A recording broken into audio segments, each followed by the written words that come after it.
Izbullayeva Gulchehra Valerievna, Buxoro davlat universiteti pedagogika kafedrasi dotsenti, pedagogika fanlar bo'yicha falsafa doktori, PhD.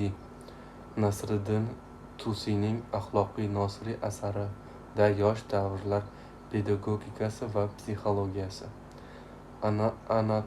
Annotatsiya. Ushbu maqola 8-asrda yashab ijod qilgan olim va faylasuf Nasriddin Tusiyning Axloqi Nosiriy kitobidan unumli foydalanib, bola shaxsi pedagogikasi va psixologiyasi, uning dunyoga kelishi, ulg'ayishi hamda rivojlanishi ta'sir etuvchi omillar tavsiflangan.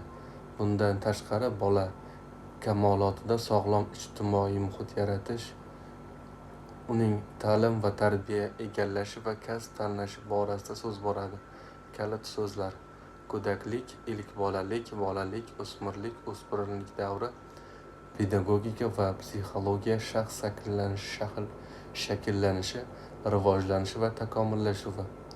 Annotatsiya va ruschasi ham bor ekan, keyin inglizchasiga chiqadi.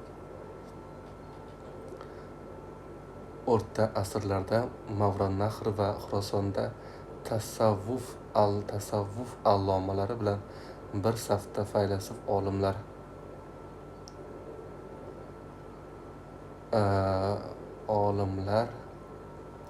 va mutafakkirlar jamiyatning ijtimoiy, ma'naviy hamda madaniy hayotida ulkan iz qoldirdilar.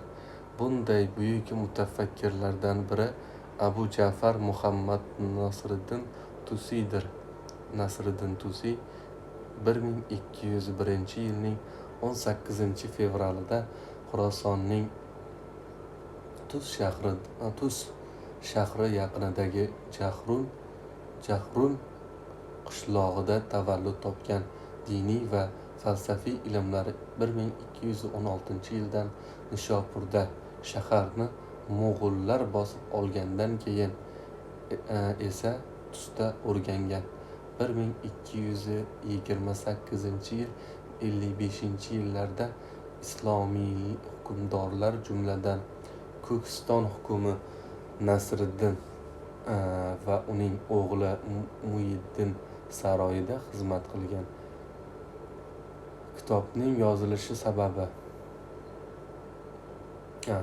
Tusiy mineralogiya, tibbiyot, riyoziyot, falsafa, tabiatshunoslik, falakiyot, ayniqsa axloq tarbiyaga oid asarlar hamda tarjima va sharhlar. Ko'pgina yunon olimlarining asarlarini arab tiliga tarjima qilgan. Uning 150-yillarga yaqin asarlari va maktublari mavjud bo'lib, ularning ichida Axloqi Nosiriy asari ko'pgina tillarga tarjima qilinib, tarbiya bobida keng e'tirof etiladi. Kitobning yozilishining sababi haqida quyidagi ma'lumot keltiriladi.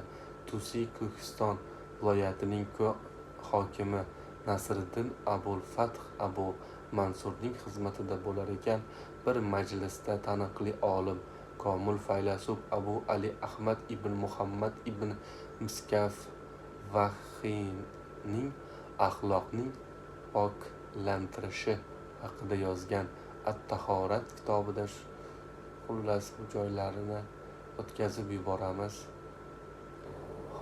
Olimni yashash ijodi bizga kerak emas. Tusiy tarbiyaning birinchi sharh, mana shu olim bolaga toza mashhurdan boshlash kerak.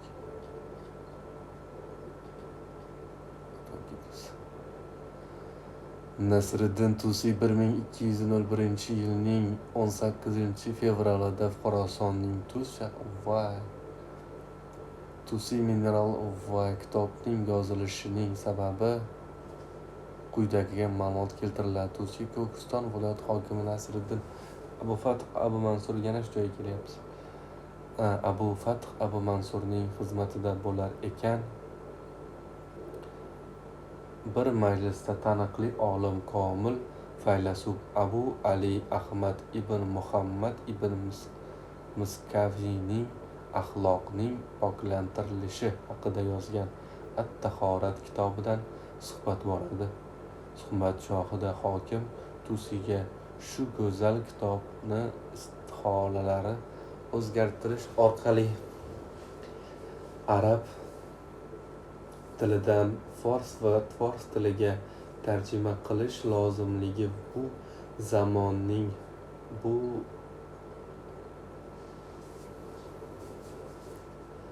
Tusi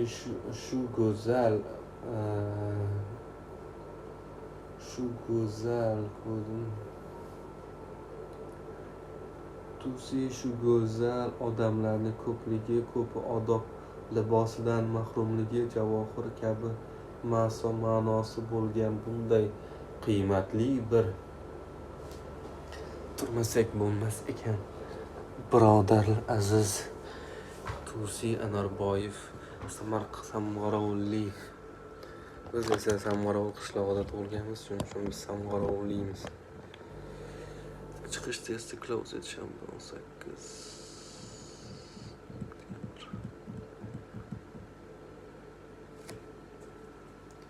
Xullas do'stlar, biz hozir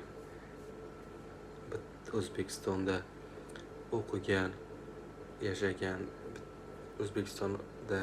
o'zbekistonlik bir faylasuf emas, professor, falsafalar professorini yozgan maqolasini yoki dissertatsiyasini o'qiyapmiz.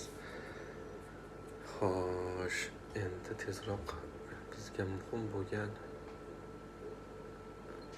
mavzularga o'tamiz. Ya'ni insonni ruhiyatiga chuqurroq kiramiz. Insonni ruhiyatini chuqurroq o'rgangan olimlarning fikrlariga tezroq kirishimiz kerak.